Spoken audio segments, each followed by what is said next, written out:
नमस्कार बंधुरा आज के आमी साबुर पुर भरा एक दारुण मिष्टि आपनादेर बानिये देखाबो। साबुर तो आपनारा अनेक रकम भावे मिष्टि बानिये खेयेछेन, किन्तु एई साबुर एई पुर भरा मिष्टिटा आपनारा बानिये खेये देखबेन, खेते किन्तु असाधारण लागे, मुखे दिलेई मिलिये जाबे। आमी किभाबे एई साबुर पुर भरा मिष्टिटा बानाई तार जोन्नो आपनारा पुरो भिडियोटा देखबेन। आशा करी आपनादेर भालो लागबे। भिडियोटा देखे जोदि आपनादेर भालो लागे ताहले अवश्यई एकटा लाइक करबेन, शेयर करबेन और चैनलटा अवश्यई साबस्क्राइब करे नेবেন और पाশের बेल आइकनटा अवश्यई बाजिয়ে देবেন। আমি যখন কোনো নিত্য নতুন রেসিপি আপলোড করব সবার আগে পাওয়ার জন্য। আমি সাবুর পুর ভরা মিষ্টিটা বানানোর জন্য এখানে আমি সাবুটা 2 ঘন্টা আগে আমি ভিজিয়ে রেখেছি। দেখুন সুন্দরভাবে কিন্তু সাবুটা ভিজে গেছে আর এমনভাবে জল দিয়েছি, খুব বেশি কিন্তু জল নেই। এবার আমি সাবুটাকে সেকে নেব। এরকম একটা ছাঁকনি নিয়েছি, এই ছাঁকনির মধ্যে সাবুটা সেকে নেব। দেখুন বন্ধুরা, এই ছাঁকনির মধ্যে আমি রেখে দেবো। এক্সট্রা যে জল সেটা কিন্তু বেরিয়ে যাবে। জল থাকলে কিন্তু এই মিষ্টিটা একদম ভালো হবে না।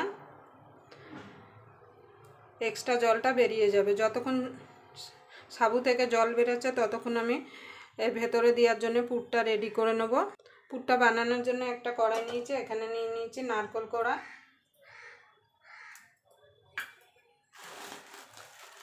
এবার দিয়ে দেবো গুড়। দেখুন বন্ধু, গুড়টা দিয়ে দিয়েছি। এবার হাত দিয়ে ভালো করে মেখে নেব। প্রথমে এইভাবে হাত দিয়ে মেখে নিলে কিন্তু পুরটা কিন্তু খুব ভালো হয়। যে কোনো নাড়ু বলুন, যে কোনো এইভাবে যদি হাত দিয়ে যদি গুড়ের সঙ্গে যদি নারকেলটা যদি মেখে নিয়ে হয় তাহলে কিন্তু পাকটা খুব সুন্দর আসে। দেখুন বন্ধু, হাত দিয়ে মেখে নিয়েছি, গ্যাসটা ধরিয়ে দিয়েছি। এবার এটাকে আমি মানে জাল দিয়ে নেব। বেশি না, মিনিট 5 একটু জাল দিয়ে নিলেই হবে।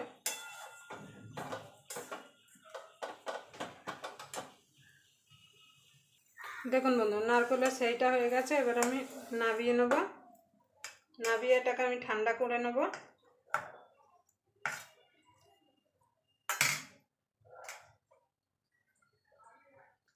দেখুন বন্ধুরা, নারকেলের পুরটা ঠান্ডা হতে হতে আমি সাবুটা ঢেলে নেব থালায়। সাবুর কিন্তু সুন্দরভাবে জল ঝরে গেছে।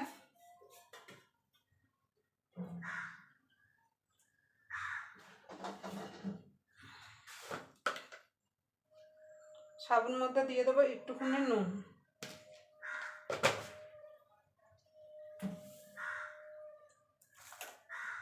এবার সাবুটাকে ভালো করে হাত দিয়ে মেখে নেব, এইভাবে চটকে চটকে। আপনারা চাইলে মিক্সিতেও কিন্তু ঘুরিয়ে নিতে পারেন।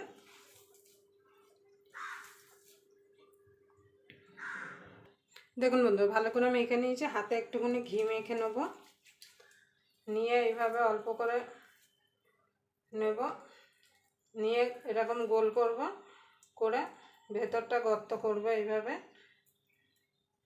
করে নারকেলের পুর খানিকটা দেব, এইভাবে দিয়ে এইভাবে মুখটাকে বন্ধ করে দিতে হবে।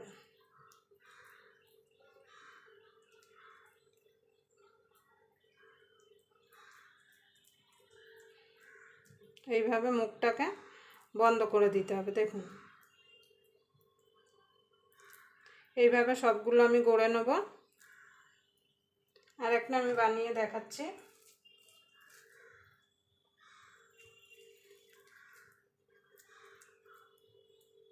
এভাবে একটু চ্যাপ্টা করে নেব, নিয়ে ভেতরে পুর দিয়ে দেব।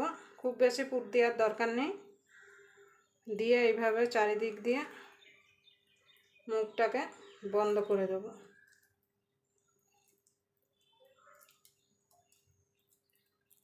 আমি হাত দিয়ে সাবুটা মেখেছি, আপনারা চাইলে মিক্সিতেও কিন্তু সাবুটা পেস্ট করে মানে একটু ঘুরিয়ে নিতে পারেন।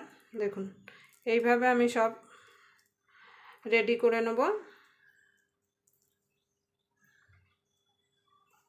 দেখুন বন্ধুরা, সব সাবুগুলোর মধ্যে আমি পুর ভরে একটু চ্যাপ্টা চ্যাপ্টা করে নিয়েছি। এবার আমি দুধটা বসিয়ে দেবো।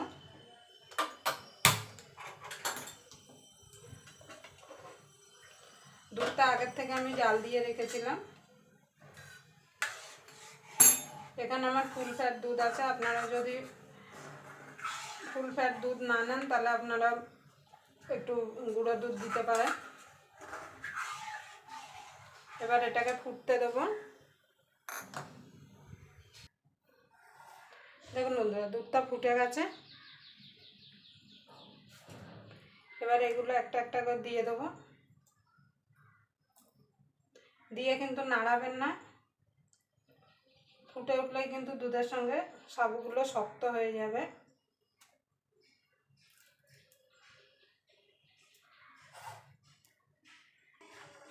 দেখুন বন্ধুরা, দিয়ে দেবো চিনি। ফুটে গেছে। মিষ্টিটা আপনাদের স্বাদ মতো দেবেন, যে যেমন মিষ্টি খেতে পছন্দ করেন। আমরা একটু মিষ্টিটা বেশি খাই বলে বেশি দেবো। আমি এখানে প্রায় 150 গ্রাম মতো মিষ্টি দিয়েছি, মানে চিনি দিয়েছি। আপনারা চিনি ছাড়া কিন্তু গুড় দিয়েও কিন্তু বানিয়ে নিতে পারেন। দেখুন সামান্য একটুখানি নুন দিয়ে দেবো। আমার দিদা মা ওরা বলতো যে কোনো মিষ্টি জিনিসে একটু নুন দিলে খেতে ভালো লাগে।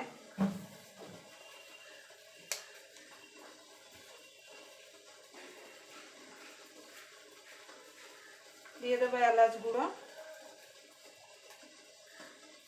আপনাদের কাছে এলাচ গুঁড়ো না থাকলে আপনারা এলাচের দানাও দিতে পারেন, মানে এলাচ গোটা এলাচও ছিঁড়ে দিতে পারেন। এবার এটাকে আরও মিনিট 3-4 ফুটিয়ে নেবো, তাহলেই আমাদের সাবুর মিষ্টিটা রেডি হয়ে যাবে। দেখুন বন্ধুরা, হয়ে গেছে। এটা ঠান্ডা হলে কিন্তু আরেকটু কিন্তু মানে ঘন হয়ে যাবে। এবার আমি গ্যাসটা নিভিয়ে দেবো। নিভিয়ে এটাকে ঠান্ডা হতে দেবো। ঠান্ডা হলে তারপর আপনাদের দেখাচ্ছি যে কেমন হলো। দেখুন বন্ধুরা, ঠান্ডা হয়ে গেছে। এবার আমি নামিয়ে দেবো।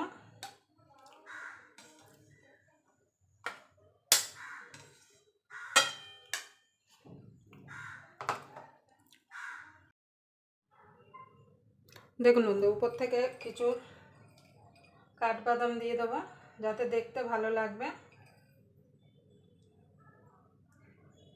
এবার আপনাদের একটা কেটে দেখাচ্ছি কেমন হয়েছে।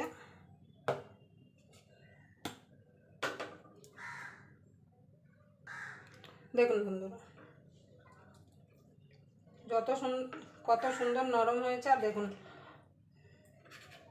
ভেতরে দেখুন পুর, দেখুন কত সুন্দরভাবে ভেতরে পুর মানে হয়েছে। দেখুন, আবার আপনাদের সঙ্গে কোনো নতুন রেসিপি নিয়ে দেখা হবে। ততক্ষণ পর্যন্ত আপনারা ভালো থাকবেন, সুস্থ থাকবেন।